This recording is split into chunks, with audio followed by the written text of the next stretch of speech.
ಈ ದಿವಸ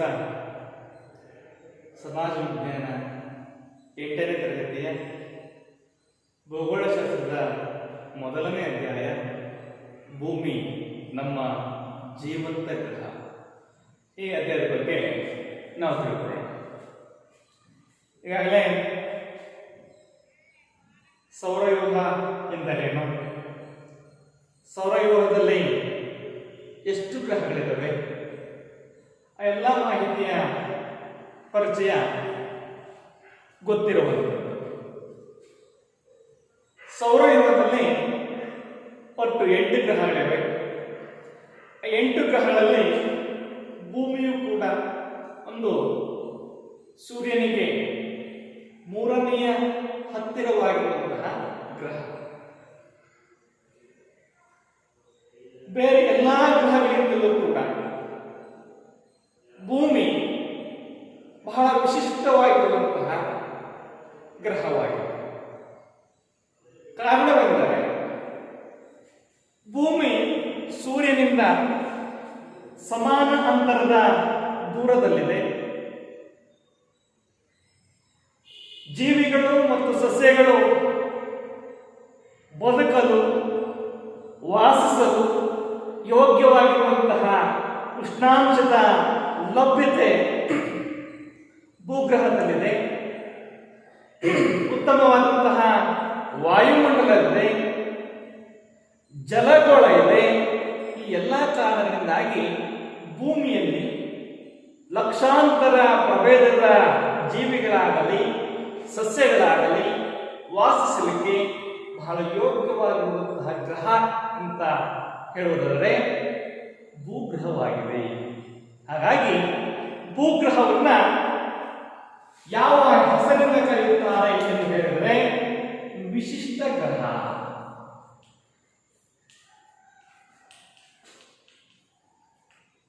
ನೀಲಿ ಗ್ರಹ, ಇನ್ನು ಅನೇಕ ಹೆಸರಿನಿಂದ ಭೂಗ್ರಹವನ್ನ ವಿಶಿಷ್ಟ ಗ್ರಹ, ನೀಲಿ ಗ್ರಹ ಎಂಬ ಅನೇಕ ಹೆಸರಿನಿಂದ ಕರೀತಾರೆ. ಯಾವ ಕಾರಣಕ್ಕೆ ವಿಶಿಷ್ಟ ಗ್ರಹ ಅಂತ ಕರೀತಾರೆ ಅಂತಂದ್ರೆ, ಭೂ ಗ್ರಹದಲ್ಲಿ ಇರುವಂತಹ ವಾಯು ಗೋಳದಲ್ಲಿರ್ತಕ್ಕಂಥ ಅನಿಲ ಕಣಗಳಾಗಲಿ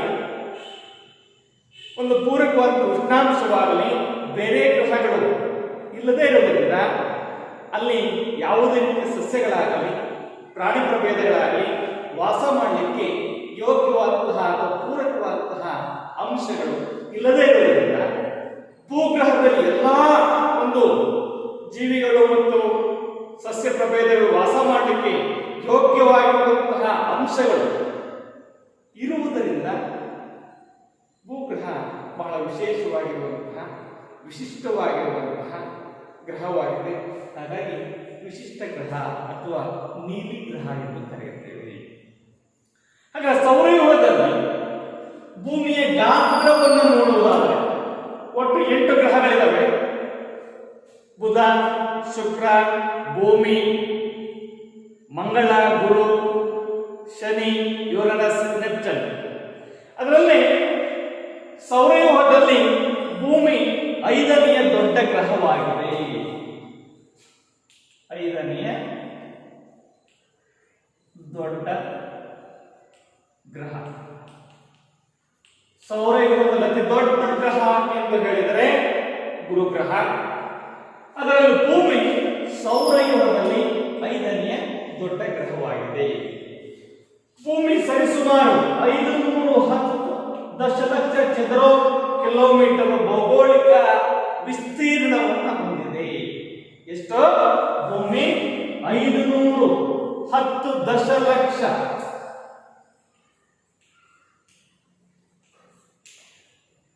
ಚದರ ಕಿಲೋಮೀಟರ್ ಭೌಗೋಳಿಕ ವಿಸ್ತೀರ್ಣವನ್ನ ಹೊಂದಿರತಕ್ಕಂಥ ಈ 510 ದಶಲಕ್ಷ ಕಿಲೋಮೀಟರ್ ಚದರ ಕಿಲೋಮೀಟರ್ ವಿಸ್ತೀರ್ಣದ ಭೌಗೋಳಿಕ ವಿಸ್ತೀರ್ಣವನ್ನ ನೋಡೋದಾದರೆ ಇದರಲ್ಲಿ 70.78% ನೀರಿನಿಂದ ಆವೃತವಾಗಿದೆ. ಉಳಿದ 29 29.22 ಸಾರಿ 29.22 ಭೂಮಿಯಿಂದ ಆವೃತವಾಗಿದೆ. ಈ ರೀತಿ ನೆಲ ಮತ್ತು ಜಲಭಾಗದಲ್ಲಿ ಹಂಚಿಕೆಯಲ್ಲಿ ಸಾಕಷ್ಟು ಅಸಮಾನತೆಯಿಂದ ಅಥವಾ ಅಸಮತೆಯಿಂದ ಕೂಡಿರ್ತಕ್ಕಂಥದ್ದನ್ನ ನಾವು ನೋಡಬಹುದಾಗಿದೆ.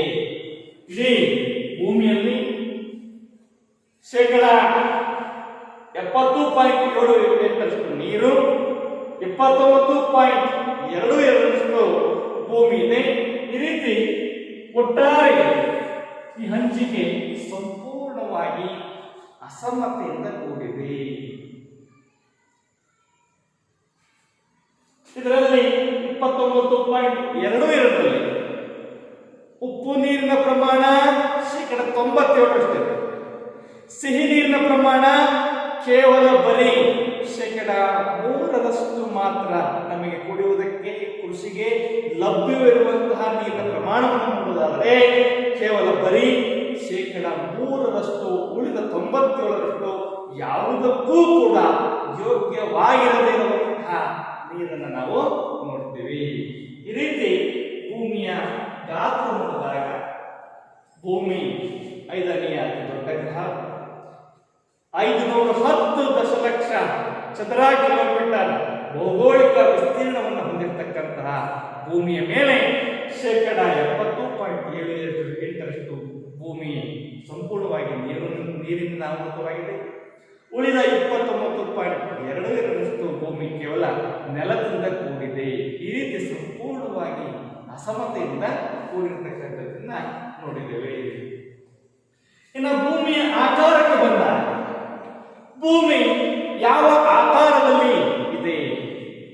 ಭೂಮಿಯ ಆಕಾರವನ್ನ ಸಾಕಷ್ಟು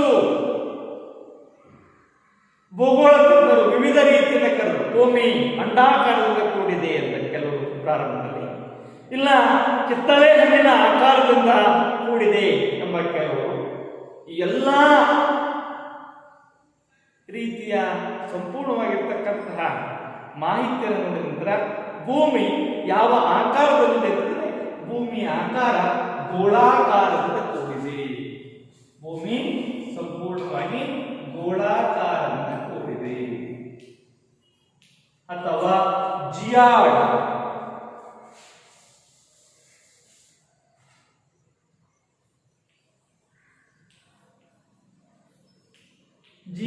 ಆಕಾರದಿಂದ ಕೂಡಿದೆ ಅಂತ ಕರೀತಾರೆ.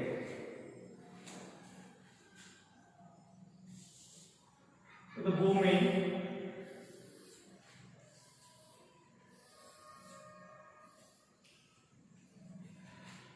ನೋಡಿ. ಭೂಮಿ ಸಮಭಾಜಕ ವೃತ್ತದ ಬಳಿ ಉಪ್ಪಿ,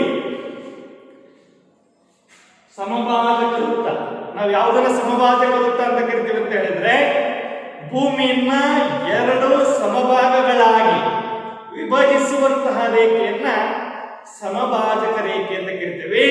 ಈ ಸಮಭಾಜಕ ರೇಖೆಯ ಬಳಿ ಭೂಮಿ ಸಂಪೂರ್ಣವಾಗಿ ಉಬ್ಬಿಕೊಂಡಿದ್ದು ಧ್ರುವ ಪ್ರದೇಶಗಳ ಬಳಿ ಸಂಪೂರ್ಣವಾಗಿ ಚಪ್ಪಟೆಯಿಂದ ಕೂಡಿದೆ. ಈ ರೀತಿಯಾಗಿರ್ತಕ್ಕಂತಹ ಭೂಮಿಯ ಆಕಾರವನ್ನು ನಾವು ನೋಡಬಹುದಾಗಿದೆ.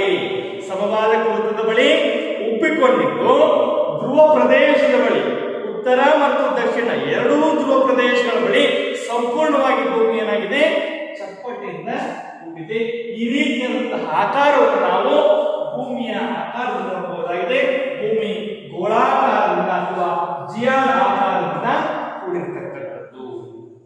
ಈ ರೀತಿ ಭೂಮಿ ಸಂಪೂರ್ಣವಾಗಿ ಗೋಳಾಕಾರದಿಂದ ಕೂಡಿದ್ದು ಭೂಮಿಯ ಮೇಲೆ ನೆಲ ಮತ್ತು ಜಲರಾಶಿಗಳ ಹಂಚಿಕೆಯನ್ನು ನೋಡಿದಾಗ, ಭೂಮಿಯ ಮೇಲೆ ನೆಲ ಮತ್ತು ಜಲರಾಶಿಗಳ ಹಂಚಿಕೆಯನ್ನು ನೋಡಿದಾಗ ನಾವು ಯಾವುದನ್ನ ನೆಲ ಎಂದು ಕರೆಯುತ್ತೇವೆ, ಯಾವುದನ್ನ ಮತ್ತು ಜಲರಾಶಿ ಎಂದು ಕರೆಯುತ್ತೇವೆ ಎನ್ನುವ ಅಂಶವನ್ನು ನೋಡಿದಾಗ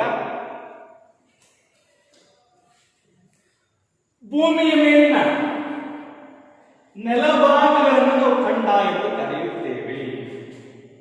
ಭೂಮಿಯ ಮೇಲಿನ ನೆಲಭಾಗಗಳನ್ನು ನಾವು ಖಂಡ ಎಂದು ಕರೆಯುತ್ತೇವೆ. ಹಾಗಾದರೆ ನಮ್ಮ ಇಡೀ ವಿಶ್ವದಲ್ಲಿ ಎಷ್ಟು ಖಂಡಗಳಿವೆ ಅನ್ನೋದು ನೋಡಿದರೆ ವಿಶ್ವದಲ್ಲಿ 7 ಖಂಡಗಳಿವೆ. ಎಷ್ಟು? 7 ಖಂಡಗಳಿವೆ. ಏಷ್ಯಾ, ದಕ್ಷಿಣ ಅಮೆರಿಕ, ಉತ್ತರ ಅಮೆರಿಕ, ಆಫ್ರಿಕಾ, ಯುರೋಪ್, ಅಂಟಾರ್ಟಿಕಾ ಮತ್ತು ಆಸ್ಟ್ರೇಲಿಯಾ. ಇಡೀ ವಿಶ್ವದಲ್ಲಿ ಈ 7 ಖಂಡಗಳಲ್ಲಿ ಅತಿ ದೊಡ್ಡ ಖಂಡ ಎಂದು ಹೇಳುವುದಾದರೆ ಏಷ್ಯಾ ಅತಿ ದೊಡ್ಡ ಖಂಡ. ಅತಿ ಚಿಕ್ಕ ಖಂಡ ಎಂದು ಹೇಳೋದಾದರೆ ಅತಿ ಚಿಕ್ಕದಾಗಿರ್ತಕ್ಕಂಥ ಖಂಡ ಆಸ್ಟ್ರೇಲಿಯಾ ಖಂಡ. ಈ ರೀತಿ ಭೂಮಿಯ ಮೇಲಿನ ನೆಲಭಾಗಗಳನ್ನು ನಾವೇನಂತ ಕರಿತೀವಿ? ಖಂಡ ಎಂದು ಕರೆಯುತ್ತೇವೆ. ಅದೇ ಭೂಮಿಯ ಮೇಲೆ ಕಂಡುಬರುವಂತಹ ವಿಶಾಲವಾದಂತಹ ಜಲರಾಶಿಯನ್ನು ನಾವು ಮಹಾಸಾಗರ ಎಂದು ಕರೆಯುತ್ತೇವೆ. ಭೂಮಿಯ ಮೇಲೆ ಕಂಡುಬರುವಂತಹ ವಿಶಾಲವಾದಂತಹ ಜಲರಾಶಿಯನ್ನ ನಾವು ಮಹಾಸಾಗರಗಳು ಎಂದು ಕರೆಯುತ್ತೇವೆ. ಒಟ್ಟು 4 ಮಹಾಸಾಗರಗಳಿವೆ. ಎಷ್ಟು? 4 ಮಹಾಸಾಗರಗಳು. ಒಂದು ಪೆಸಿಫಿಕ್ ಮಹಾಸಾಗರ,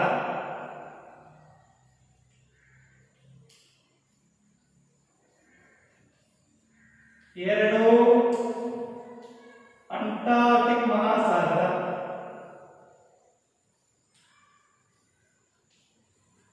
ಮೂರು ಹಿಂದೂ ಮಹಾಸಾಗರ,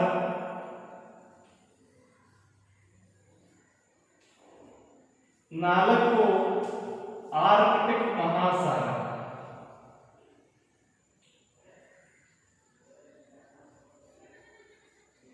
ಈ ರೀತಿ 4 ಮಹಾಸಾಗರಗಳನ್ನು ನಾವು ಇಡೀ ನಮ್ಮ ಪ್ರಪಂಚದಲ್ಲಿ ನೋಡ್ತೀವಿ. ಇದರಲ್ಲಿ ಅತಿ ದೊಡ್ಡ ಸಾಗರ ಅಂತಂದ್ರೆ ಪೆಸಿಫಿಕ್ ಮಹಾಸಾಗರ, ಅತಿ ದೊಡ್ಡದಾಗಿರ್ತಕ್ಕಂತಹ ಸಾಗರ. ಅತಿ ಚಿಕ್ಕದಾಗಿರ್ತಕ್ಕಂತಹ ಸಾಗರ ಅಂತಂದ್ರೆ ಆರ್ಕ್ಟಿಕ್ ಮಹಾಸಾಗರ. ಈ ರೀತಿ ಭೂಮಿಯ ಮೇಲೆ ಕಂಡು ಬರುವಂತಹ ವಿಶಾಲವಾದಂತಹ ಜಲರಾಶಿಯನ್ನು ನಾವು ಮಹಾಸಾಗರಗಳು ಅಂತ ಕರಿತೀವಿ. ಭೂಮಿಯ ಮೇಲೆ ಕಂಡು ಬರುವಂತಹ ನೆಲಭಾಗವನ್ನು ನಾವು ಖಂಡ ಎಂದು ಕರೆಯುತ್ತೇವೆ. ಈ ರೀತಿ ನೆಲ ಮತ್ತು ಜಲರಾಶಿಗಳ ಹಂಚಿಕೆಯನ್ನು ನೋಡಿದಾಗ ಈ 7 ಖಂಡಗಳು 4 ಮಹಾಸಾಗರಗಳನ್ನ ನೋಡ್ತೇವೆ. ಇಲ್ಲಿ ನೆಲ ಮತ್ತು ಜಲರಾಶಿಗಳ ಹಂಚಿಕೆ ನೋಡಿದ್ದೇವೆ. ಈ ನೆಲ ಮತ್ತು ಜಲರಾಶಿಗಳ ಹಂಚಿಕೆ ಉತ್ತರಾರ್ಧಗೋಳ ಮತ್ತು ದಕ್ಷಿಣಾರ್ಧಗೋಳದಲ್ಲಿ ಸಮನಾಗಿದೆಯೇ ಅನ್ನುವಂತಹ ಅಂಶವನ್ನ ನೋಡೋಣ. ಭೂಮಿ ಈಗಾಗಲೇ ಗೊತ್ತಿದೆ. ಭೂಮಿ ಯಾವ ಆಕಾರದಲ್ಲಿದೆ? ಗೋಳಾಕಾರದಲ್ಲಿದೆ. ಭೂಮಿಯನ್ನ 2 ಸಮಭಾಗಗಳನ್ನಾಗಿ ವಿಭಜಿಸುವಂತಹ ರೇಖೆ ಸಮಭಾಜಕ ರೇಖೆ ಈಗಾಗಲೇ ಗೊತ್ತಿದೆ.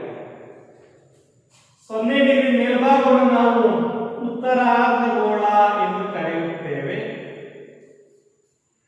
0 ಡಿಗ್ರಿಯ ಕೆಳಭಾಗವನ್ನು ನಾವು ದಕ್ಷಿಣಾರ್ಧಗೋಳ ಎಂದು ಕರೆಯುತ್ತೇವೆ. ಇಡೀ ವಿಶ್ವವನ್ನ ಉತ್ತರಾರ್ಧಗೋಳ ದಕ್ಷಿಣಾರ್ಧಗೋಳ ಅಂತ ನಾವು ಭಾಗ ಮಾಡಿದ್ದೇವೆ. ಈ ದಕ್ಷಿಣಾರ್ಧಗೋಳ ಮತ್ತು ಉತ್ತರಾರ್ಧಗೋಳದಲ್ಲಿ ನೆಲ ಮತ್ತು ಜಲರಾಶಿಗಳ ಹಂಚಿಕೆ ಯಾವ ರೀತಿಯಾಗಿದೆ ನೋಡಿ. ಉತ್ತರಾರ್ಧಗೋಳದಲ್ಲಿ 40% ಭೂಭಾಗದಿಂದ ಕೂಡಿದೆ, 40% ಜಲರಾಶಿಯಿಂದ ಕೂಡಿದೆ. ಅದೇ ದಕ್ಷಿಣಾರ್ಧಗೋಳಕ್ಕೆ ಬಂದಾಗ 81% ಜಲಭಾಗದಿಂದ ಕೂಡಿದೆ, 19% ಭೂಭಾಗದಿಂದ ಕೂಡಿದೆ. ಹಾಗಾಗಿ ಉತ್ತರಾರ್ಧಗೋಳವನ್ನ ಭೂಪ್ರಧಾನ ಗೋಳ ಎಂದು ಕರೆಯುತ್ತಾರೆ. ಉತ್ತರಾರ್ಧಗೋಳವನ್ನು ಏನಂತ ಕರಿತೀವಿ? ಭೂಪ್ರಧಾನ ಗೋಳ. ಯಾಕೆ? ಯಾವ ಕಾರಣಕ್ಕಾಗಿ ಉತ್ತರಾರ್ಧಗೋಳವನ್ನ ಭೂಪ್ರಧಾನ ಗೋಳ ಎಂದು ಕರೆಯುತ್ತೇವೆ ಎಂಬ ಅಂಶವನ್ನು ಹೇಳುತ್ತಾದರೆ, ಉತ್ತರಾರ್ಧಗೋಳದಲ್ಲಿ ಜಲರಾಶಿ ಕಡಿಮೆ ಇದ್ದು ನೆಲಭಾಗ ಹೆಚ್ಚಾಗಿರುವುದರಿಂದ ಉತ್ತರಾರ್ಧಗೋಳವನ್ನ ಭೂಪ್ರಧಾನ ಗೋಳವೆಂದು, ದಕ್ಷಿಣಾರ್ಧಗೋಳವನ್ನ ಜಲಪ್ರಧಾನ ಗೋಳ ಎಂದು ಕರೆಯುತ್ತಾರೆ. ಯಾಕೆ, ಯಾವ ಕಾರಣಕ್ಕಾಗಿ ದಕ್ಷಿಣಾರ್ಧಗೋಳವನ್ನ ಜಲಪ್ರಧಾನ ಗೋಳ ಎಂದು ಕರೆಯುತ್ತೇವೆ ಎಂಬ ಅಂಶವನ್ನು ಹೇಳುವುದಾದರೆ, ದಕ್ಷಿಣಾರ್ಧಗೋಳ 80%ಕ್ಕಿಂತಲೂ ಹೆಚ್ಚಿನ ಭಾಗ ಜಲರಾಶಿಯಿಂದ ಆವೃತವಾಗಿರುವುದರಿಂದ 70% ಭಾಗ ಭೂಭಾಗದಿಂದ ಆವೃತವಾಗಿರುವುದರಿಂದ ದಕ್ಷಿಣಾರ್ಧಗೋಳದಲ್ಲಿ ಹೆಚ್ಚಾಗಿ ಸಂಪೂರ್ಣವಾಗಿ ಜಲರಾಶಿಯೇ ವಿಸ್ತಾರವಾಗಿ ಹರಡಿರುವುದರಿಂದ ದಕ್ಷಿಣಾರ್ಧಗೋಳವನ್ನ ಜಲಪ್ರಧಾನ ಗೋಳ, ಉತ್ತರಾರ್ಧಗೋಳವನ್ನ ಭೂಪ್ರಧಾನ ಗೋಳ ಎಂದು ಕರೆಯುತ್ತೇವೆ. ಈ ರೀತಿ ಉತ್ತರಾರ್ಧಗೋಳ ಮತ್ತು ದಕ್ಷಿಣಾರ್ಧಗೋಳದಲ್ಲಿ ನೆಲ ಮತ್ತು ಜಲರಾಶಿಗಳ ಹಂಚಿಕೆಯನ್ನ ನೋಡಬಹುದಾಗಿದೆ. ಅದೇ ರೀತಿಯಾಗಿ ನಾವು ಈ ಅಧ್ಯಾಯದಲ್ಲಿ ಅಕ್ಷಾಂಶ ಮತ್ತು ರೇಖಾಂಶಗಳ ಬಗ್ಗೆ ಬಹಳಷ್ಟು ಮಾಹಿತಿಯನ್ನು ತಿಳಿಬೇಕಾಗಿದೆ. ಇಡೀ ಭೂಮಿಯ ಮೇಲಿನ ಸಂಪೂರ್ಣವಾಗಿರುವಂತಹ ಅಧ್ಯಯನವನ್ನ ಬಹಳಷ್ಟು ಸುಲಭವಾಗಿ ತಿಳಿಯಬೇಕಾದರೆ ನಮಗೆ ಅಕ್ಷಾಂಶ ಮತ್ತು ರೇಖಾಂಶಗಳ ಬಗ್ಗೆ ಸಾಕಷ್ಟು ಮಾಹಿತಿ ಬೇಕು. ಹಾಗಾದರೆ ಅಕ್ಷಾಂಶಗಳಿಂದ ನಮಗೆ ಯಾವೆಲ್ಲ ಅನುಕೂಲಗಳಾಗ್ತವೆ, ರೇಖಾಂಶಗಳಿಂದ ನಮಗೆ ಯಾವೆಲ್ಲ ಅನುಕೂಲಗಳಾಗ್ತವೆ ಎನ್ನುವಂಥ ಮಾಹಿತಿನ ಈಗ ನೋಡೋಣ. ಮೊದಲನೇದಾಗಿ ಅಕ್ಷಾಂಶಗಳು. ಅಕ್ಷಾಂಶ ಮತ್ತು ರೇಖಾಂಶ. ಈ ಅಕ್ಷಾಂಶ ಮತ್ತು ರೇಖಾಂಶಗಳು ನಮಗೆ ಸ್ಥಳದ ನಡುವಿನ ಅಂತರ, ಒಂದು ಪ್ರದೇಶ ಯಾವ ಸ್ಥಾನದಲ್ಲಿದೆ, ಎಷ್ಟು ಎತ್ತರದಲ್ಲಿದೆ, ವಿವಿಧ ಪ್ರದೇಶಗಳ ನಡುವಿನ ಸಮಯವನ್ನ ತಿಳಿಸಿಕೊಡುವಲ್ಲಿ ನಮಗೆ ಸಾಕಷ್ಟು ಮಾಹಿತಿಯನ್ನ ಅಥವಾ ಅನುಕೂಲವನ್ನ ಅಥವಾ ಉಪಯೋಗವನ್ನ ಅಕ್ಷಾಂಶ ಮತ್ತು ರೇಖಾಂಶಗಳು ನಮಗೆ ಆ ಮಾಹಿತಿಯನ್ನು ಒದಗಿಸಿಕೊಟ್ಟಿದೆ. ಮೊದಲನೇದಾಗಿ ಅಕ್ಷಾಂಶ. ಅಕ್ಷಾಂಶ ಎಂದರೇನು ಅನ್ನುವಂತಹ ವ್ಯಾಖ್ಯೆಯನ್ನ ನೋಡೋದಾದರೆ, ಪೂರ್ವ ಪಶ್ಚಿಮವಾಗಿ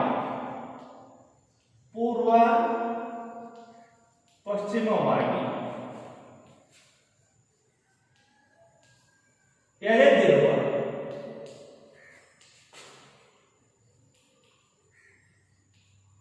ಸಮಾನಾಂತರ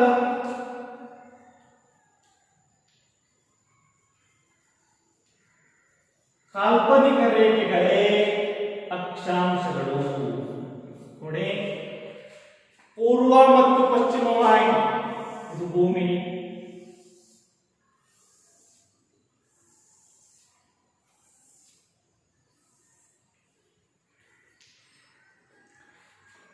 ಈ ಭೂಮಿಯಲ್ಲಿ ಭೂಪಟದ ಬಲಭಾಗ ಪೂರ್ವ, ಎಡಭಾಗ ಪಶ್ಚಿಮ. ಈ ರೀತಿ ಭೂಮಿಯ ಮೇಲೆ ಸಮಾನಾಂತರವಾಗಿ ಅಂದರೆ ಸಮಾನ ಅಂತರವಾಗಿ ಎಳೆದಿರುವಂತಹ ಕಾಲ್ಪನಿಕ ರೇಖೆಗಳು, ಇವುಗಳನ್ನು ನಾವು ಅಕ್ಷಾಂಶ ಎಂದು ಕರೆಯುತ್ತೇವೆ. ಭೂಮಿಯ ಮೇಲೆ ಪೂರ್ವ ಮತ್ತು ಪಶ್ಚಿಮ ದಿಕ್ಕಿಗೆ ಎಳೆದಿರುವಂತಹ ಸಮಾನ ಅಂತರದ ರೇಖೆಗಳನ್ನು ನಾವು ಅಕ್ಷಾಂಶ ಎಂದು ಕರೆಯುತ್ತೇವೆ. ಈ ಒಟ್ಟು ಅಕ್ಷಾಂಶಗಳಿರ್ತದೆ ಭೂಮಿಯ ಮೇಲೆ ಅಂತಂದರೆ ಒಟ್ಟು 180 ಅಕ್ಷಾಂಶಗಳು. 180 ಅಕ್ಷಾಂಶ.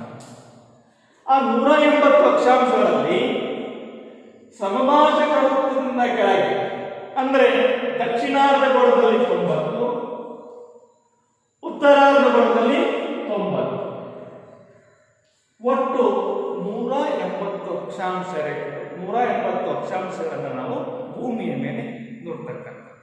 ಉತ್ತರಾರ್ಧಗೋಳದಲ್ಲಿ 90, ದಕ್ಷಿಣಾರ್ಧಗೋಳದಲ್ಲಿ 90, ಒಟ್ಟು 180 ಅಕ್ಷಾಂಶಗಳನ್ನ ನಾವು ನೋಡ್ತೇವೆ. ಈ 180 ಅಕ್ಷಾಂಶಗಳಲ್ಲಿ ಬಹಳ ಪ್ರಮುಖವಾಗಿರ್ತಕ್ಕಂಥ ಅಕ್ಷಾಂಶಗಳು ಯಾವುವು ಅನ್ನುವಂತಹ ಇರುವಂತಹ ಅಂಶವನ್ನು ನೋಡೋದಾದರೆ 0 ಡಿಗ್ರಿ ಅಕ್ಷಾಂಶವನ್ನು ನಾವು ಸಮಭಾಜಕ ವೃತ್ತ ಎಂದು ಕರೆಯುತ್ತೇವೆ ಅಥವಾ ಸಮಭಾಜಕ ರೇಖೆ ಎಂದು ಕರೆಯುತ್ತೇವೆ. 0 ಡಿಗ್ರಿ ಅಕ್ಷಾಂಶ ಇದೆಯಲ್ಲ, ಇದು 0 ಡಿಗ್ರಿ ಅಕ್ಷಾಂಶ. ಈ 0 ಡಿಗ್ರಿ ಅಕ್ಷಾಂಶವನ್ನ ಸಮಭಾಜಕ ರೇಖೆ,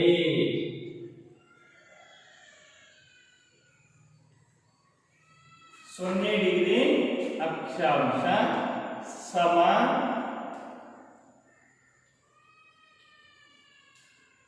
ಭಾಜಕ ರೇಖೆ ಅಂತ ಕರೀತಾರೆ. ಅದೇ ರೀತಿ ಉತ್ತರಾರ್ಧಗೋಳದ 23.5 ಡಿಗ್ರಿ ಅಕ್ಷಾಂಶವನ್ನ,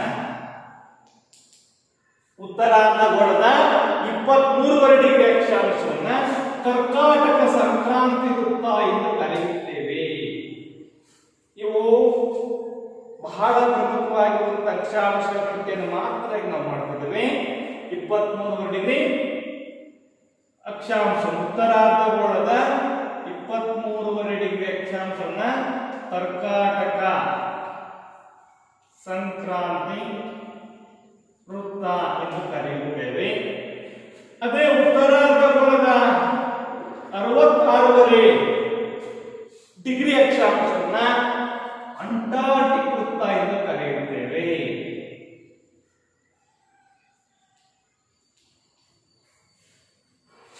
90 ಡಿಗ್ರಿ ಅಕ್ಷಾಂಶವನ್ನ ಉತ್ತರ ಧ್ರುವ ಎಂದು ಕರೆಯುತ್ತೇವೆ. ಇವು ಉತ್ತರಾರ್ಧಗೋಳದ ಬಹಳ ಪ್ರಮುಖವಾಗಿರ್ತಕ್ಕಂಥ ಅಂಶಗಳು. 0 ಡಿಗ್ರಿ ಅಕ್ಷಾಂಶ ಸಮಭಾಜಕ ರೇಖೆ, 23.5 ಡಿಗ್ರಿ ಅಕ್ಷಾಂಶ ಕರ್ಕಾಟಕ ಸಂಕ್ರಾಂತಿ ವೃತ್ತ, 66.5 ಡಿಗ್ರಿ ಅಕ್ಷಾಂಶ ಅಂಟಾರ್ಟಿಕ್ ವೃತ್ತ, 90 ಡಿಗ್ರಿ ಅಕ್ಷಾಂಶವನ್ನು ನಾವು ಉತ್ತರ ಧ್ರುವ ಎಂದು ಕರೆಯುತ್ತೇವೆ. ಅದೇ ದಕ್ಷಿಣಾರ್ಧಗೋಳದ ಪ್ರಮುಖ ಅಕ್ಷಾಂಶವನ್ನು ನೋಡೋದಾದ್ರೆ 23.5 ಡಿಗ್ರಿ ಅಕ್ಷಾಂಶವನ್ನ, ದಕ್ಷಿಣಾರ್ಧಗೋಳದ 23.5 ಡಿಗ್ರಿ ಅಕ್ಷಾಂಶವನ್ನು ನಾವು ಮಕರ ಸಂಕ್ರಾಂತಿ ವೃತ್ತ,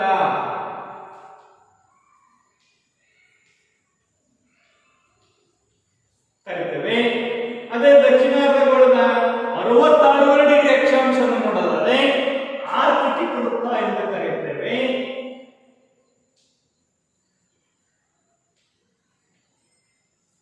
ತೊಂಬತ್ತು ಡಿಗ್ರಿ ಅಕ್ಷಾಂಶವನ್ನ ದಕ್ಷಿಣ ಧ್ರುವ ಎಂದು ಕರೆಯುತ್ತೇವೆ. ಒಟ್ಟು ಪ್ರಮುಖವಾಗಿ 7 ಅಕ್ಷಾಂಶವನ್ನ ನಾವು ನೋಡಬಹುದಾಗಿದೆ. 0 ಡಿಗ್ರಿ ಅಕ್ಷಾಂಶ, 0 ಡಿಗ್ರಿಯ ದಕ್ಷಿಣಾರ್ಧಗೋಳಕ್ಕೆ ಬಂದ್ರೆ 23.5 ಡಿಗ್ರಿ ಅಕ್ಷಾಂಶವನ್ನ ಕರ್ಕಾಟಕ ಸಂಕ್ರಾಂತಿ ವೃತ್ತ, 66.5 ಡಿಗ್ರಿ ಅಕ್ಷಾಂಶವನ್ನ ಅಂಟಾರ್ಟಿಕ್ ವೃತ್ತ, 90 ಡಿಗ್ರಿ ಅಕ್ಷಾಂಶವನ್ನ ಉತ್ತರ ಧ್ರುವ. ಅದೇ ರೀತಿ ದಕ್ಷಿಣಾರ್ಧಗೋಳಕ್ಕೆ ಬಂದ್ರೆ 23.5 ಡಿಗ್ರಿಯನ್ನ ಮಕರ ಸಂಕ್ರಾಂತಿ ವೃತ್ತ, 66.5 ಡಿಗ್ರಿಯನ್ನ ಆರ್ಕಿಟಿಕ್ ವೃತ್ತ, 90 ಡಿಗ್ರಿಯನ್ನ ಧ್ರುವವನ್ನ ದಕ್ಷಿಣ ಧ್ರುವ. ಈ ರೀತಿ ಭೂಮಿಯ ಮೇಲೆ 7 ಪ್ರಧಾನವಾಗಿರುವಂತಹ ಪ್ರಮುಖವಾಗಿರುವಂತಹ ಅಕ್ಷಾಂಶವನ್ನ ನಾವು ನೋಡಬಹುದಾಗಿದೆ. ಹಾಗಾದ್ರೆ ಅಕ್ಷಾಂಶದಿಂದ ಯಾವೆಲ್ಲ ಅನುಕೂಲಗಳು ನಮಗೆ ಆಗ್ತವೆ? ಅಕ್ಷಾಂಶಗಳು ಭೂಮಿಯ ಮೇಲೆ ಯಾವೆಲ್ಲ ಪ್ರದೇಶಗಳು ಯಾವ ರೀತಿಯಂತಹ ಹವಾಗುಣ ಮತ್ತು ವಾಯುಗುಣವನ್ನು ಹೊಂದಿವೆ ಎಂಬ ಸಂಪೂರ್ಣವಾಗಿರುವಂತಹ ಮಾಹಿತಿಯನ್ನ ಅಥವಾ ಉಪಯೋಗವನ್ನು ನಮಗೆ ಅಕ್ಷಾಂಶಗಳು ತಿಳಿಸಿಕೊಡುತ್ತವೆ. ಭೂಮಿಯ ಮೇಲೆ ಇವತ್ತು 200ಕ್ಕೂ ಕೂಡ ಹೆಚ್ಚಿನ ರಾಶಿಗಳಿದ್ದಾವೆ. ಇವತ್ತು ಭೂಮಿ ಎಲ್ಲಾ ಭಾಗದಲ್ಲೂ ಕೂಡ ಒಂದೇ ರೀತಿಯಂತಹ ವಾಯುಗುಣವನ್ನಾಗಲಿ ಹವಾಗುಣವನ್ನಾಗಲಿ ಹೊಂದಿಕೊಂಡಿಲ್ಲ ಅಥವಾ ಪಡೆದಿಲ್ಲ. ಹಾಗಾಗಿ ಭೂಮಿಯ ಮೇಲೆ ನಾವು ವಾಯುಗುಣವನ್ನು ನೋಡೋದಾದ್ರೆ ಇಲ್ಲಿ ಭೂಮಿಯ ಮೇಲೆ ವಿವಿಧ ರೀತಿಯಂತಹ ವಾಯುಗುಣವನ್ನು ನೋಡುತ್ತೇವೆ. ಸಮಭಾಜಕ ವೃತ್ತದ ಒಳಗೆ ಒಂದು ರೀತಿಯಂತಹ ವಾಯುಗುಣವನ್ನ, 23ರಿಂದ 66 ಡಿಗ್ರಿ ಅಕ್ಷಾಂಶದ ಮಧ್ಯೆ ಒಂದು ರೀತಿಯಾದಂತಹ 66.5 90 ಡಿಗ್ರಿ ಅಕ್ಷಾಂಶದ ನಡುವೆ ಒಂದು ರೀತಿಯಂತಹ ವಾಯುಗುಣವನ್ನು ನಾವು ನೋಡ್ತೀವಿ. ನೋಡ್ರಿ, 0 ಡಿಗ್ರಿ ಅಕ್ಷಾಂಶದ 23.5 ದಕ್ಷಿಣ ಮತ್ತು ಉತ್ತರಾರ್ಧಗಳಲ್ಲಿ ಸಂಪೂರ್ಣವಾಗಿ ಉಷ್ಣ ವಾಯುಗುಣವನ್ನು ನಾವು ನೋಡ್ತೇವೆ.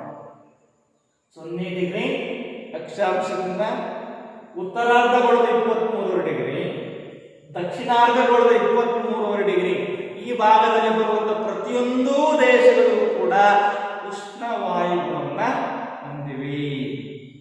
23ರಿಂದ 66 ಡಿಗ್ರಿ ಉತ್ತರಾರ್ಧಗಳ ಮತ್ತು ದಕ್ಷಿಣಾರ್ಧಗಳ ಎರಡೂ ಭಾಗದಲ್ಲಿ ಕಂಡುಬರತಕ್ಕಂತಹ ಎರಡೂ ಪ್ರದೇಶಗಳು ಸಮಶೀತೋಷ್ಣ ವಾಯುಗುಣವನ್ನು ಹೊಂದಿವೆ.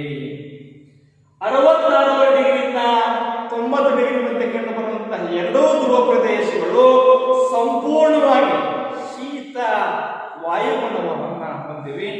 ಈ ಉಷ್ಣ ವಾಯುಗುಣ, ಸಮಶೀತೋಷ್ಣ ವಾಯುಗುಣ, ಶೀತ ವಾಯುಗುಣ ಹೊಂದಿರುವಂತಹ ಸಂಪೂರ್ಣವಾದಂತಹ ಮಾಹಿತಿಯನ್ನ ನಮಗೆ ಯಾವ ಕಾಲ್ಪನಿಕ ರೇಖೆಗಳು ಮಾಹಿತಿಯನ್ನು ನೀಡುತ್ತವೆ ಅಂತ ಹೇಳಿದ್ರೆ, ಅಕ್ಷಾಂಶಗಳು ಆ ರೀತಿ ಸಂಪೂರ್ಣವಾಗಿರುವಂತಹ ಮಾಹಿತಿಯನ್ನ, ಪುರಾವೆಗಳನ್ನ, ಉಪಯೋಗಗಳಿಗೆ ಅಕ್ಷಾಂಶಗಳು ನೀಡುತ್ತವೆ. ಪೂರ್ವ ಪಶ್ಚಿಮವಾಗಿ ಎಳೆದಿರುವಂತಹ ಸಮಾನಾಂತರದ ಕಾಲ್ಪನಿಕ ರೇಖೆಗಳನ್ನು ನಾವು ಅಕ್ಷಾಂಶ ಅಂತ ಕರೀತೇವೆ. ಅಕ್ಷಾಂಶಗಳು ಭೂಮಿಯ ಮೇಲೆ ಯಾವ ಪ್ರದೇಶಗಳು ಯಾವ ರೀತಿಯಿಂದ ವಾಯುಗುಣ ಮತ್ತು ಹವಾಗುಣವನ್ನ ಹೊಂದಿವೆ ಎಂಬ ಅನುಕೂಲವನ್ನ ಮಾಹಿತಿ ನಮಗೆ ತಿಳಿಸುವ ಬಹಳ ಪ್ರಮುಖವಾಗಿರುವಂತಹ ಕಾಲ್ಪನಿಕ ರೇಖೆಗಳಾಗಿವೆ. ಭೂಮಿಯ ಮೇಲೆ ಕಂಡುಬರತಕ್ಕಂತಹ ಬಹಳ ಪ್ರಮುಖವಾಗಿರ್ತಕ್ಕಂತಹ ಅಕ್ಷಾಂಶ, ಒಟ್ಟು ಅಕ್ಷಾಂಶದ ಸಂಖ್ಯೆ 180. ಅದರಲ್ಲಿ ಉತ್ತರಾರ್ಧಗೊಳದಲ್ಲಿ 80,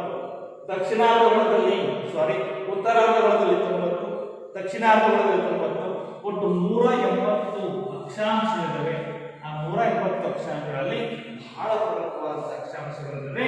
0 ಡಿಗ್ರಿ ಅಕ್ಷಾಂಶವನ್ನು ತೆಗೆದುತ್ತೇವೆ ಸಮಭಾಜಕ ರೇಖೆ ಅಥವಾ ಸಮಭಾಜಕ ವೃತ್ತ.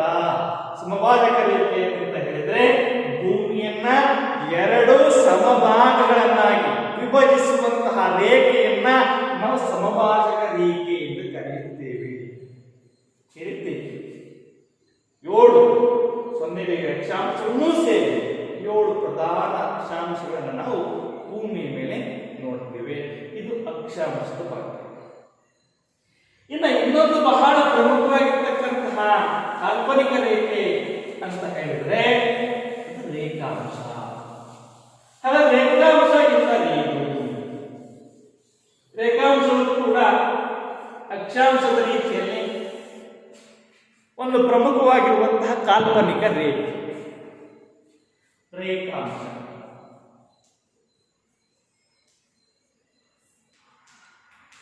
ಉತ್ತರ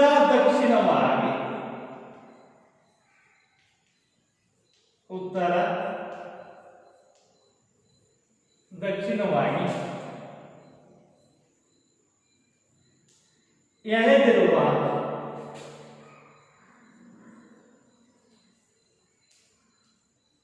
ಸಮಾನ ಅಂತರದ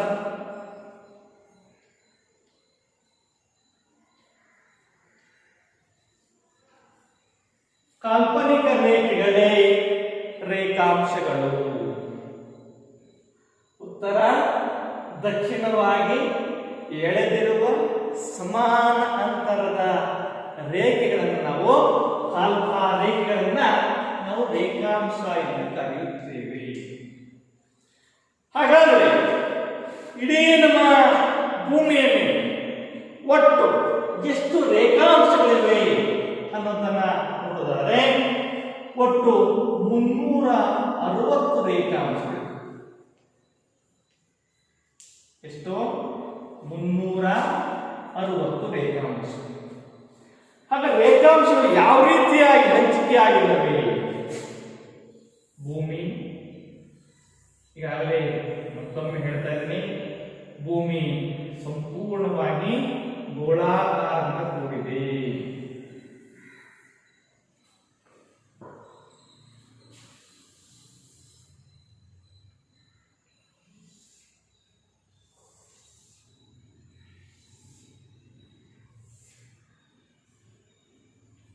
0 ರೇಖಾಂಶ. ಈ 0 ಡಿಗ್ರಿಯಿಂದ ಬಲಭಾಗಕ್ಕೆ ಅಂದ್ರೆ ಪೂರ್ವ ಭಾಗಕ್ಕೆ ಬಂದ್ರೆ ಬಲಭಾಗಕ್ಕೆ ಬಂದ್ರೆ 180 ರೇಖಾಂಶಗಳು ಹಂಚಿಕೆ ಆಗಿವೆ. 0 ಡಿಗ್ರಿಯಿಂದ ಬಲಭಾಗಕ್ಕೆ 180 ರೇಖಾಂಶಗಳು, 0 ಡಿಗ್ರಿಯಿಂದ ಎಡಭಾಗಕ್ಕೆ 180 ರೇಖಾಂಶ. ಈ ರೀತಿ ಉತ್ತರ ದಕ್ಷಿಣವಾಗಿ ಎಳೆದಿರುವಂತಹ ಸಮಾನ ಅಂತರದ ರೇಖೆಗಳನ್ನೇ, ಕಾಲ್ಪನಿಕ ರೇಖೆಗಳನ್ನೇ ರೇಖಾಂಶ ಎಂದು ಕರೆಯುತ್ತೇವೆ. ಹಾಗಾದ್ರೆ ರೇಖಾಂಶದ ಅನುಕೂಲಗಳೇನು, ರೇಖಾಂಶದ ಉಪಯೋಗಗಳೇನು ಅನ್ನೋದನ್ನು ನೋಡಿದರೆ, ರೇಖಾಂಶ ವಿವಿಧ ಸ್ಥಳಗಳ ಸಮಯವನ್ನು ತಿಳಿಸುತ್ತದೆ.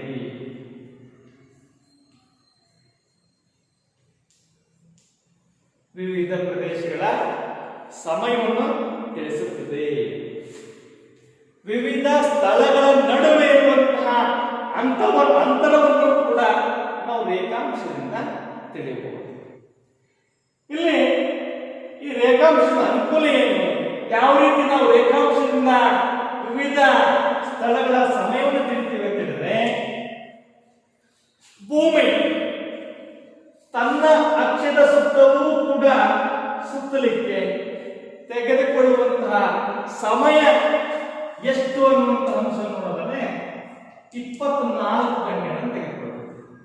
ಭೂಮಿ ತನ್ನ ಅಕ್ಷದ ಸುತ್ತಲೂ ಕೂಡ ಸುತ್ತುವುದಕ್ಕೆ ತೆಗೆದುಕೊಳ್ಳುವಂತಹ ಅವಧಿ 24 ಗಂಟೆ. ಒಟ್ಟಾರೆಯಾಗಿ ಎಷ್ಟು ಅಕ್ಷಾಂಶಗಳಿವೆ, ಎಷ್ಟು ರೇಖಾಂಶಗಳಿವೆ ಎನ್ನುವಂತಹ ಮಾಹಿತಿ ನೋಡಿದರೆ 360 ರೇಖಾಂಶಗಳಿವೆ. ಅಂದ್ರೆ 360 ರೇಖಾಂಶಗಳ ಮೇಲೂ ಕೂಡ ಭೂಮಿ ತನ್ನ ಅಕ್ಷ ಸುತ್ತಲೂ ಕೂಡ ಸುತ್ತುತ್ತದೆ. ಒಂದು ಅಕ್ಷಾಂಶದಿಂದ ಇನ್ನೊಂದು ಅಕ್ಷಾಂಶದ ನಡುವೆ ಇರುವಂತಹ ಅಂತರ ಎಷ್ಟು? ಒಂದು ರೇಖಾಂಶ ಮತ್ತು ಇನ್ನೊಂದು ರೇಖಾಂಶದ ನಡುವೆ ಅಂತರವನ್ನ ದಾಟುವುದಕ್ಕೆ ತೆಗೆದುಕೊಳ್ಳುವಂತಹ ಅವಧಿ ಎಷ್ಟು ಎನ್ನುವಂಥದ್ದನ್ನು ನೋಡಿದರೆ 4 ನಿಮಿಷಗಳು. ಎಷ್ಟು? 4 ನಿಮಿಷಗಳು. ಪ್ರತಿಯೊಂದು ರೇಖಾಂಶದ ನಡುವೆ ಒಂದು ರೇಖಾಂಶದಿಂದ ಮತ್ತೊಂದು ರೇಖಾಂಶಕ್ಕೆ ದಾಟಬೇಕಾದರೆ, ಕ್ರಮಿಸಬೇಕಾದರೆ ಇರುವಂತಹ ಸಮಯ 4 ನಿಮಿಷಗಳು. ಈ ರೀತಿ ಭೂಮಿ 360 ರೇಖಾಂಶಗಳ ಮೇಲೂ ಕೂಡ ಹಾದು ಹೋಗಿ ಕ್ರಮಿಸಿ ತನ್ನ ಅಕ್ಷದ ಸುತ್ತಲೂ ಕೂಡ ಸುತ್ತುವುದಕ್ಕೆ ತೆಗೆದುಕೊಳ್ಳುವಂತಹ ಸಮಯ ಎಷ್ಟು ಅನ್ನುವುದಾದರೆ 24 ಗಂಟೆಗಳು. ಒಂದು ರೇಖಾಂಶ ಮತ್ತು ಇನ್ನೊಂದು ರೇಖಾಂಶದ ನಡುವೆ ಇರುವಂತಹ ಕ್ರಮಿಸುವ ಅಂತರ 4 ನಿಮಿಷಗಳು. ಈ ರೀತಿ ಯಾವ ಆಧಾರದ ಮೇಲೆ ನಾವು ವಿಶ್ವದ ವಿವಿಧ ಪ್ರದೇಶಗಳ ಸಮಯವನ್ನ ತಿಳಿಯುತ್ತೇವೆ ಅನ್ನುವ ಮಾಹಿತಿಯನ್ನು ನೋಡೋದಾದರೆ, 0 ಡಿಗ್ರಿ ರೇಖಾಂಶದ ಆಧಾರದ ಮೇಲೆ ವಿಶ್ವದ ವಿವಿಧ ಸ್ಥಳಗಳ ಸಮಯವನ್ನು ನಾವು ತಿಳಿದ್ದೇವೆ. 0 ಡಿಗ್ರಿ ರೇಖಾಂಶ ಯಾವ ಪ್ರದೇಶದ ಮೇಲೆ ಹಾದು ಹೋಗಿದೆ ಅಂತ ಹೇಳುತ್ತಾದ್ರೆ, ಇಂಗ್ಲೆಂಡಿನ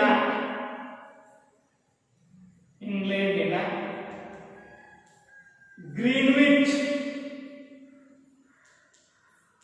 ಪ್ರದೇಶದ ಮೇಲೆ ಈ 0 ಡಿಗ್ರಿ ರೇಖಾಂಶ ಹಾದು ಹೋಗಿದೆ. ಇಂಗ್ಲೆಂಡಿನ ಗ್ರೀನ್ವಿಚ್ ಅನ್ನುವಂತಹ ಪ್ರದೇಶದ ಬಳಿ 0 ಡಿಗ್ರಿ ರೇಖಾಂಶ ಏನಾಗಿದೆ?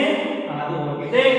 ಈ ಗ್ರೀನ್ವಿಚ್ ಪ್ರದೇಶದ ಸಮಯದಿಂದ, ಈ ಗ್ರೀನ್ವಿಚ್ ಪ್ರದೇಶದಲ್ಲಿ ಹಾದು ಹೋಗಿರುವಂತಹ 0 ಡಿಗ್ರಿ ರೇಖಾಂಶದ ಆಧಾರದಿಂದ ನಾವು ಇಡೀ ವಿಶ್ವದ ವಿವಿಧ ಪ್ರದೇಶಗಳ ವಿವಿಧ ದೇಶಗಳ ಸಮಯವನ್ನು ತಿಳಿಯಲಿಕ್ಕೆ ನೆರವಾಗುವಂತಹ ರೇಖಾಂಶ ಅಂತ ಹೇಳುವುದಾದ್ರೆ ಅದು 0 ಡಿಗ್ರಿ ರೇಖಾಂಶ. ಹೇಗೆ ಹೇಗೆ ನಾವು ವಿವಿಧ ದೇಶಗಳ ವಿವಿಧ ಪ್ರದೇಶಗಳ ಸಮಯವನ್ನ ತಿಳಿಯಬಹುದು.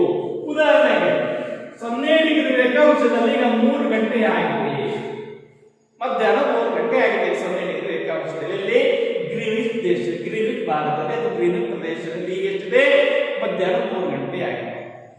ಹಾಗಾದರೆ ಪೂರ್ವ ಭಾಗದ 80 ಡಿಗ್ರಿ ರೇಖಾಂಶದಲ್ಲಿ ಎಷ್ಟು ಸಮಯ ಆಗಿದೆ? ಅದೇ ಪಶ್ಚಿಮ ಭಾಗದ 80 ಡಿಗ್ರಿ ಪ್ರದೇಶದಲ್ಲಿ ಅಥವಾ 80 ಡಿಗ್ರಿ ಹಾದು ಹೋಗಿರುವಂತಹ ಎಲ್ಲಾ ಪ್ರದೇಶದಲ್ಲಿ ಎಷ್ಟು ಸಮಯ ಇದೆ ಅನ್ನೋದನ್ನ ಮಾಹಿತಿ ನೋಡಿದರೆ, ಈಗಾಗಲೇ ಹೇಳಿದ್ವಿ ನಾವು, ಒಂದು ರೇಖಾಂಶದಿಂದ ಇನ್ನೊಂದು ರೇಖಾಂಶದ ನಡುವೆ ಕ್ರಮಿಸಬೇಕಾದರೆ ಇರುವಂತ ಅಂತರ 4 ನಿಮಿಷಗಳು. ಎಷ್ಟು? 4 ನಿಮಿಷಗಳು. ಇಲ್ಲಿ ನಾವು ಈಗ 0 ಡಿಗ್ರಿ ರೇಖಾಂಶದಲ್ಲಿ 3 ಗಂಟೆ ಇದೆ, 80 ಡಿಗ್ರಿ ರೇಖಾಂಶದಲ್ಲಿ ಕಂಡುಬರುವಂತಹ ಎಲ್ಲಾ ಪ್ರದೇಶಗಳಲ್ಲಿ ಎಷ್ಟು ಸಮಯ, ಅದೇ ರೀತಿ ಪಶ್ಚಿಮಾರ್ಧಗೋಳದಲ್ಲಿ 80 ಡಿಗ್ರಿ ರೇಖಾಂಶದಲ್ಲಿ ಬರುವಂತಹ ಸಮಯ ಎಷ್ಟು ಎನ್ನುವಂತ ಮಾಹಿತಿ ತಿಳಿಬೇಕಾದ್ರೆ 80 × 4 320.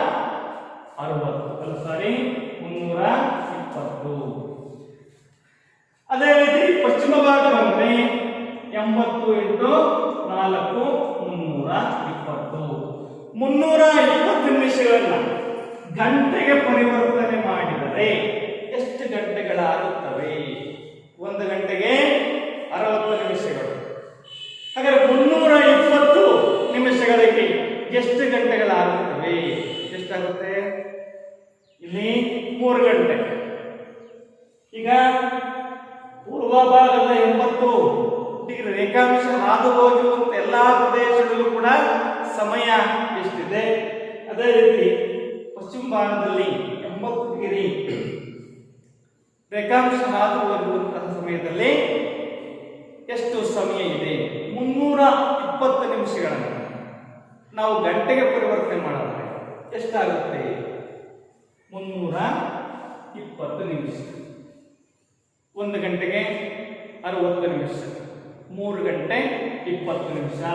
ಅಂದ್ರೆ ಇಲ್ಲಿ 2 ಗಂಟೆ 3 ಗಂಟೆ 20 ನಿಮಿಷ, 5 ಗಂಟೆ 20 ನಿಮಿಷ. ಇಲ್ಲಿ ಗ್ರೀನಿಚ್ ಪ್ರದೇಶದಲ್ಲಿ ಮಧ್ಯಾಹ್ನ 3 ಗಂಟೆ ಇದ್ದಾಗ ಪೂರ್ವ ಭಾಗದಲ್ಲಿ 80 ಡಿಗ್ರಿ ರೇಖಾಂಶ ಹಾದು ಹೋಗಿರುವಂತಹ ಪ್ರದೇಶದಲ್ಲಿ 8 ಗಂಟೆ 20 ನಿಮಿಷ. ಇಲ್ಲಿ ರಾತ್ರಿ 8 ಗಂಟೆ 20 ನಿಮಿಷ ಆದಂತಹ ಸಂದರ್ಭದಲ್ಲಿ ಪೂರ್ವ ಭಾಗದ 80 ಡಿಗ್ರಿ ರೇಖಾಂಶ ಹಾದು ಹೋಗಿರುವಂತಹ ಪ್ರದೇಶದಲ್ಲಿ 8 ಗಂಟೆ 20 ನಿಮಿಷ ಇದ್ದರೆ, ಯಾವಾಗಲೂ ಗ್ರೀನ್ವಿಚ್ ರೇಖೆಯಲ್ಲಿ 3 ಗಂಟೆ ಇದ್ದಾಗ ಪೂರ್ವ ಭಾಗದ 80 ಡಿಗ್ರಿ ರೇಖಾಂಶ ಹಾದು ಹೋಗುವಂತ ಪ್ರದೇಶದಲ್ಲಿ 8 ಗಂಟೆ 20 ನಿಮಿಷ. ಅದನ್ನೇ ಎಡಭಾಗಕ್ಕೆ ಬಂದ್ರೆ ಅಥವಾ ಪಶ್ಚಿಮ ಭಾಗಕ್ಕೆ ಬಂದ್ರೆ ಇಲ್ಲಿ ಅದೇ 5 ಗಂಟೆ 20 ನಿಮಿಷವನ್ನ 3 ಗಂಟೆಯಲ್ಲಿ ಮೈನಸ್ ಮಾಡಿದ್ರೆ ಎಷ್ಟಾಗುತ್ತೆ? 8 ಗಂಟೆ 20 ನಿಮಿಷ ಪೂರ್ವ ಭಾಗದಲ್ಲಿ ಲೈನ್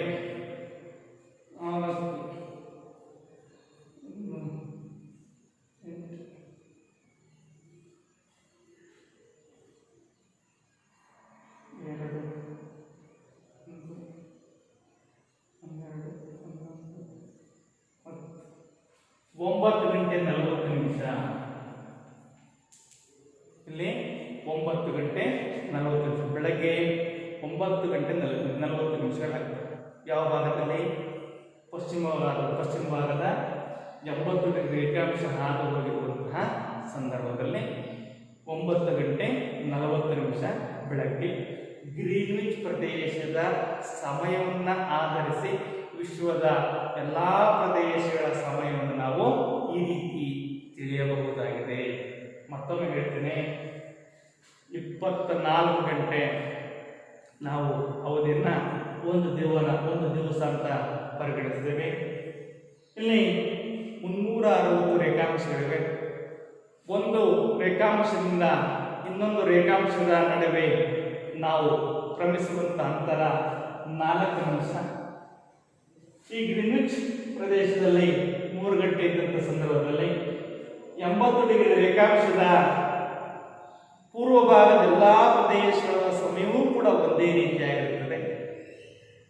ಪೂರ್ವಕ್ಕೆ ಹೋದಂತೆ ಹೆಚ್ಚಾಗುತ್ತಾ ಹೋಗುತ್ತದೆ, ಪಶ್ಚಿಮ ಭಾಗಕ್ಕೆ ಬಂದಂತೆ ಕಡಿಮೆಯಾಗುತ್ತಾ ಹೋಗುತ್ತದೆ. ಹೀಗಾಗಿ 0 ಡಿಗ್ರಿ ಎಡಭಾಗಕ್ಕೆ ಬಂದಂತೆ ಕಡಿಮೆ ಆಗುತ್ತಾ, 0 ಡಿಗ್ರಿಯಿಂದ ಬಲಭಾಗಕ್ಕೆ ಹೋಗುತ್ತಾ ಹೆಚ್ಚಾಗುತ್ತಾ, ಗ್ರೀನ್ವಿಚ್ ಪ್ರದೇಶದ ಆಧಾರದ ಮೇಲೆ ನಾವು ಇಡೀ ವಿಶ್ವದ ವಿವಿಧ ಪ್ರದೇಶದ ಸಮಯವನ್ನು ತಿಳಿಯಬಹುದಾಗಿದೆ. ಈ ಎಲ್ಲ ರೀತಿಯಾದ ಉಪಯೋಗಗಳು ಇಡೀ ವಿಶ್ವದ ವಿವಿಧ ಪ್ರದೇಶದ ಸಮಯವನ್ನು ತಿಳಿಸುವಂತಹ ನಮಗೆ ಕಾಲ್ಪನಿಕ ರೇಖೆ ಅಂತ ಹೇಳಿದ್ರೆ ರೇಖಾಂಶಗಳು. ಈ ರೇಖಾಂಶಗಳಲ್ಲಿ ನಾವು ಆದರ್ಶ ವೇಳೆ ಮತ್ತು ಸ್ಥಾನಿಕ ವೇಳೆ ಅಂತ ಮತ್ತೆ 2 ಭಾಗ ಮಾಡೋಣ. ರೇಖಾಂಶಗಳಲ್ಲಿ ಸ್ಥಾನಿಕ ವೇಳೆ ಮತ್ತು ಆದರ್ಶ ವೇಳೆ.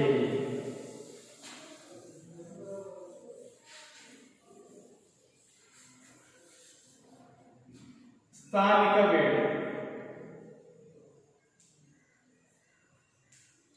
ಮತ್ತು ಆದರ್ಶ ವೇಳೆ.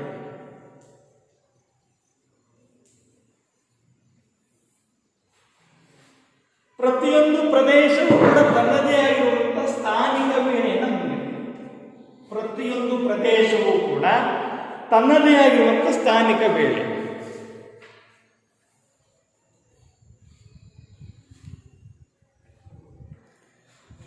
ಒಂದು ಸ್ಥಳದ ಸೂರ್ಯನ ಸ್ಥಾನಕ್ಕೆ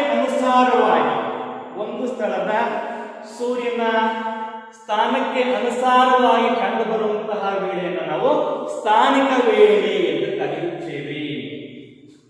ಒಂದು ಸ್ಥಳದ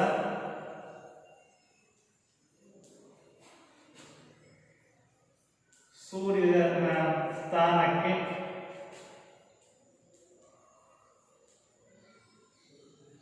ಅನುಸಾರವಾಗಿ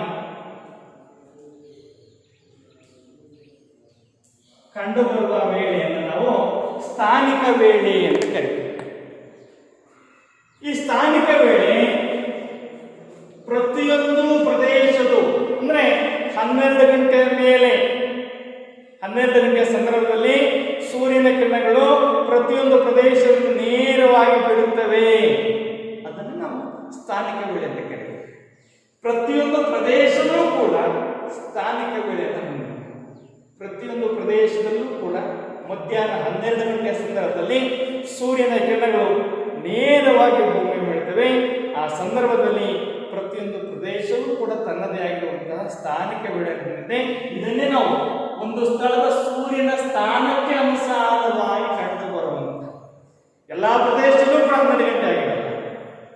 12 ಗಂಟೆಯ ಸಂದರ್ಭದಲ್ಲಿ ಬೀಳುವಂತಹ ಸೂರ್ಯನ ನೇರವಾದಂತಹ ಕಿರಣಗಳು ಭೂಮಿಯ ಮೇಲೆ ಬೀಳುತ್ತವೆ. ಇದು ಪ್ರತಿಯೊಂದು ಪ್ರದೇಶವೂ ಕೂಡ ಹೊಂದಿದೆ.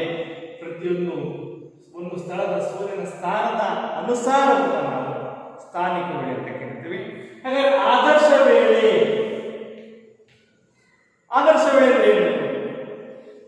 ಇವತ್ತು ವಿಶ್ವದಲ್ಲಿ ಅನೇಕ ದೇಶಗಳು ಎಲ್ಲಾ ದೇಶಗಳ ಸಮಯವನ್ನು ತಿಳಿಬೇಕಾದ್ರೆ ನಮಗೆ ಆದರ್ಶ ವೇಳೆ ಬಹಳ ಪ್ರಮುಖವಾಗಿರ್ತಕ್ಕಂಥ. ವಿಶ್ವದ ಅನೇಕ ರಾಷ್ಟ್ರಗಳು ಇವತ್ತು ತಮ್ಮದೇ ಆದಂತಹ ರಾಷ್ಟ್ರದಲ್ಲಿ ಸಮಯವನ್ನ ನಿರ್ಧರಿಸಲು ಇರುವಂತಹ ಒಂದು ಪ್ರಮುಖ ರೇಖಾಂಶವನ್ನು ನಾವು ಆದರ್ಶ ವೇಳೆ ಅಂತ ಕರೀತೀವಿ. ರಾಷ್ಟ್ರಗಳ ಸಮಯವನ್ನ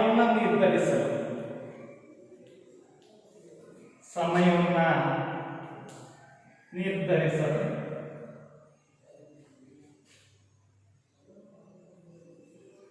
ಇರುವ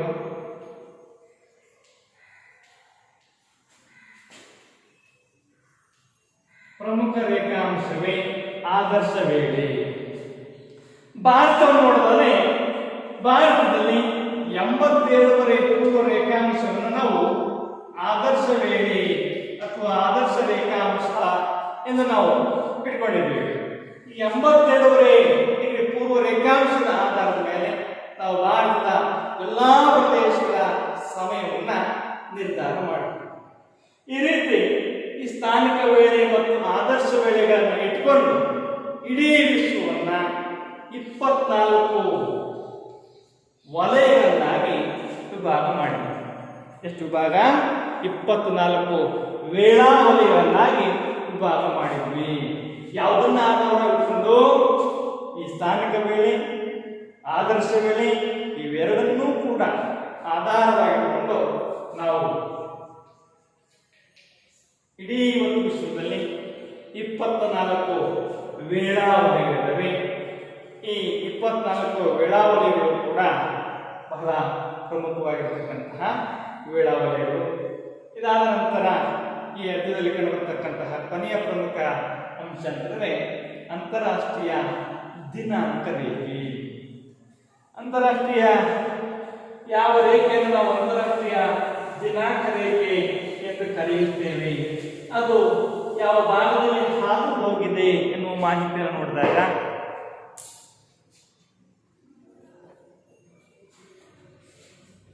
180 ಡಿಗ್ರಿ ರೇಖಾಂಶವನ್ನ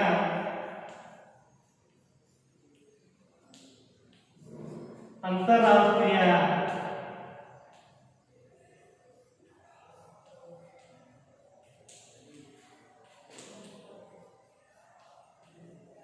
ದಿನಾಂಕ ರೇಖೆ ಅಂತ ಕರೀತಾರೆ.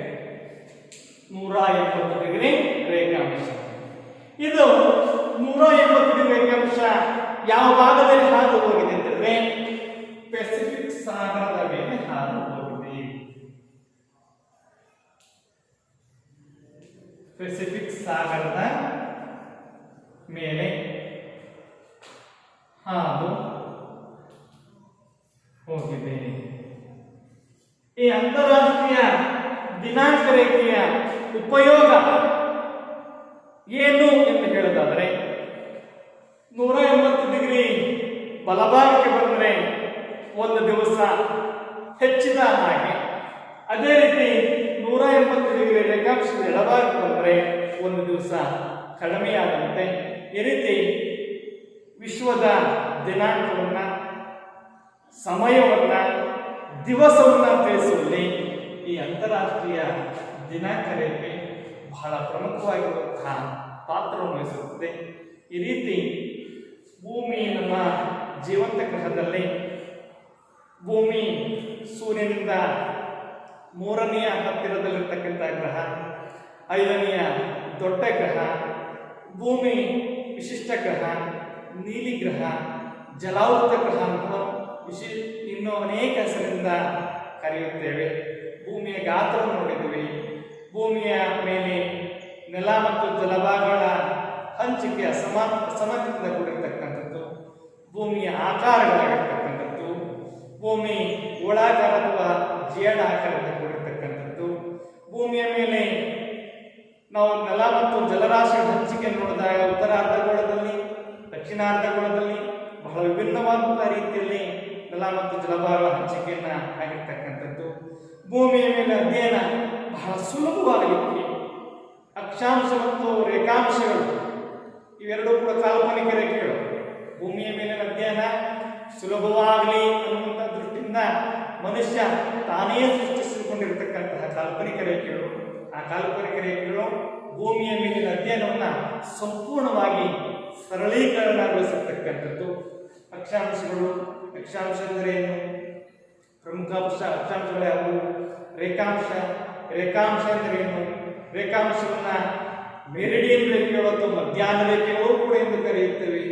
ರೇಖಾಂಶದ ಅನುಕೂಲಗಳೇನು, ಆ ರೇಖಾಂಶಗಳಲ್ಲಿ ಬಹಳ ಪ್ರಮುಖವಾಗಿರ್ತಕ್ಕಂಥ ರೇಖಾಂಶ ಯಾವುದು, ಸ್ಥಾನಿಕ ಬೆಳೆ ಏನು, ಪ್ರತಿಯೊಂದು ಸ್ಥಳವೂ ಕೂಡ ತನ್ನದೇ ಆಗಿರ್ತಕ್ಕಂತಹ ಸ್ಥಾನಿಕ ಬೆಳೆಯನ್ನು ಹೊಂದಿರತಕ್ಕಂಥದ್ದು, ಆದರ್ಶ ವೇಳೆ, ಅಂತಾರಾಷ್ಟ್ರೀಯ ದಿನಾಂಕ ರೇಖೆ, ಈ ರೀತಿ ಅನೇಕ ಅಂಶಗಳನ್ನ ನಾವು ಈ ಅಧ್ಯಯನದಲ್ಲಿ ನೋಡ್ತಾ ಇದ್ದೇವೆ. ಭೂಮಿ ನಮ್ಮ ಜೀವಂತ ಗ್ರಹ ಎಂಬ ಅಧ್ಯಯನದಲ್ಲಿ ಈ ಎಲ್ಲ ಅಂಶಗಳು ಕೂಡ ಕಂಡುಬರ್ತಕ್ಕಂಥದ್ದು. ಇಷ್ಟು ಈ ಅಧ್ಯಯನದಲ್ಲಿ ಕಂಡುಬರ್ತಕ್ಕಂತಹ ಬಹಳ ಪ್ರಮುಖವಾಗಿರುವಂತಹ ಅಂಶಗಳು.